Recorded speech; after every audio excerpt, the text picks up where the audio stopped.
Hello and welcome to Confessions of a Refashionista. I'm Refashionista Sherry, and today I am going to show you, hopefully, how to transform all of those denim bits you have lurking at the back of your closet into an absolutely awesome version of a fabulous designer dress that I already did a groovy celeb copycat for, so let's get making! This is Confessions of a Refashionista. To create your terrifically tiered, upcycled denim dress, you'll need a denim shirt, a few pairs of jeans, and your sewing gear. So as we're using our denim shirt as the top bodice part of the dress, we can simply set that aside for now and get started working on the tiers for the lovely, hopefully full skirt. So first step is to simply chop the legs off all of your pairs of jeans. And because I'm thinking I'm going to be transforming these jeans into, funky cutoffs, I'm going to definitely be leaving enough that they can still be worn as cutoffs. Next, we're going to chop off the bottom hems from those jean legs. And if you're looking for a use for those chopped hems, I shall put the link for my absolutely groove-tastic denim hem bracelets and rings. These are like so cool and I wear them all the time. And now we got to chop out those thick side seams.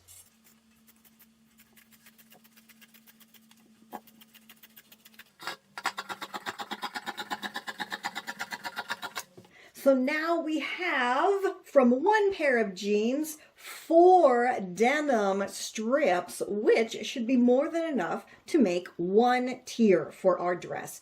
But first, before we stitch anything together, we have to kind of make them about the same size. So yeah, just kind of lay them on top of each other and chop on through. Next, we're going to stitch all of the pieces together end to end with right sides facing, so we have one long line of denim. Once you have your long strip of denim, then stitch those free ends together to create a huge tube of denim. And yeah, your first dress tier is now complete. So go and repeat the entire process with your other pairs of jeans. Once you have your denim loops all created, then go lay everything out on the floor. And yeah, pretty much just put it down in the order that you want to put it together. So I'm starting at the top with my shirt, then I have my smallest denim loop, the next biggest one, and then finally the largest one. And yeah, now I'm going to go see if I can manage to gather all this together and make it look like a dress. So unfortunately, my denim here was simply too thick for my thrifted vintage machine to gather for me. So I've had to kind of do all these little gathery pin tucks by hand here, but that's okay. I think I did pretty good.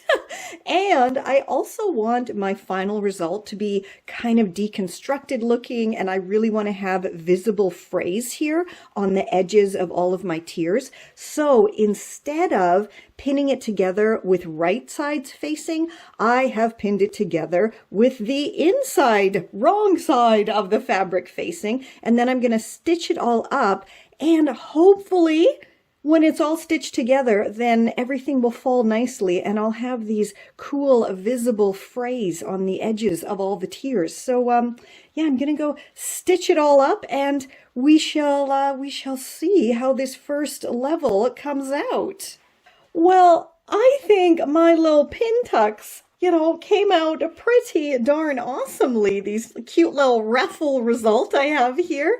Now I just have to go and repeat the whole process with the other 2 denim loops to create the rest of my skirt tiers. And yeah, let's see how it's all gonna come out. And the finished product after a wash, because I have found that when you wash things, it really encourages the denim to fray. And I mean, how perfect did that come out? Those denim frays look absolutely awesome. I shall also put the link to my perfect way to fray denim. And yeah, if you guys want to do some distressed denim this weekend, go visit that tutorial. This came out so incredibly adorable. It is lovely and swingy. And it is so super comfortable. I am definitely going to be making more of these. I think I might try to find kind of thinner denim though, so I can maybe get those ruffled tiers looking a little more ruffly than they do here, but it's still so awesome. Now for loads more tips, tricks, and rockin' Refashionista tutorials, as always, head on over to my refashionistasherry.com, and like everything is over there to help you live an affordable, sustainable lifestyle, because being eco-friendly shouldn't cost the earth.